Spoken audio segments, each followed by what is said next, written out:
So here I'll give you a few tips about if you have unanswered questions about your horse.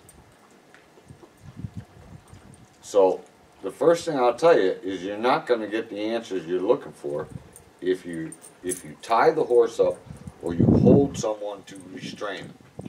But hand on a horse's feet will tell you more about your horse if you pay attention. See, so forget about picking out the feet kind of thing. I'll give you a couple tips here. Make sure you got a long enough lead line, 12 feet. And I put it on the outside of me. See, because no matter what, unless you get into really large horses, 14 foot would be a better length. But I just leave it out on the ground. And teaching a horse to ground tie is not that difficult. If you want to learn how to do it, I'll be more than happy to, because I train horses and I trim horses, and it's because of what I do in this particular trimming that I've changed my ways of training. So let me show you a couple things.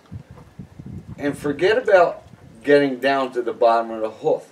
Pay attention to what happens in your horse's body more, and compare one side to the other, and you'll find differences. Because horses are bilateral. They're literally split from the tip of their nose to their crack of their butt. You got two different pieces stuck together. So when I pick up this right front, what I really like to see is the horse triangulate, meaning that I'd like to see him step back with his left hind and, stretch his stance out a little bit more so that he's got weight on those 2 feet and that offside front. Because when you pick the foot up this way, that horse really needs to be thinking backwards. So I'll ask him for his foot, watch his hind, see, and then even if he doesn't step back, in this situation he really needed to, but say he was about like that right now. When you pick this foot up, watch. If he weights that foot, the fetlock joint is gonna bow backwards. So he's doing it correct. The other thing I want to tell you is, when you do this, forget about picking it like this. Forget about picking his foot all together. Take it, put it between yours, right? And see, I have space here. The reason why I have space here is because he triangulated himself.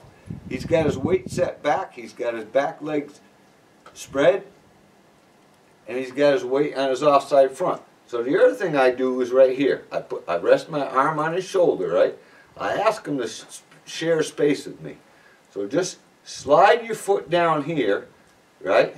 Touch ground, but keep your shoulder over there. See, he's not pushing me. See? I guarantee you there's a lot of your horses, when you try to do that, because you're actually off balance, you've got your weight on your outside leg, just like he does if he stands correctly, so that both of you are actually pointing your other leg out like this. See how my weight is all the way over here? That's how I want his weight. But you're going to find out that when you offer your horse to stand down, right, I just let it slide down. So I rest my arm there and I ask him, just slide down. See, so I got my weight over here, my toe is pointed. I want to see him. Can you point your toe and keep your weight over there? You'll find that most of your horses, what they're going to do is they're going to weight that foot, and his shoulder's going to come right over here and tip you over. So the other thing is pay attention to when you ask for a hind foot, where does it go? Does it go in front of the other foot or behind the other foot? If it goes in front of the other foot, the horse is thinking forward. The horse really needs to think backward. So just on him, I ask him this way, just because I want him that much better. See, that comes back with no effort. And when I set it down behind the other foot. I want to see the horse keep his foot there. That's it. So one other note about the lead rope. I keep it on the outside for a specific reason. Because for one thing, if he takes off, even when I'm working on a hind foot, this lead rope is long enough that I can have it all the way back here.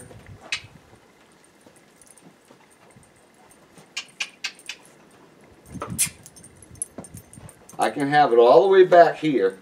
So if he did something foolish, my rope is right there. All I have to do is grab my rope. So if he pulls me, which way is he going to pull me? This way. So if you've got too short of a lead rope, or you put it on the inside, and then when the horse goes to take off, he pulls you this way. So what happens? He pulls your energy that way. See, most of you people want to turn around and correct the head. I'm going to stand facing this way.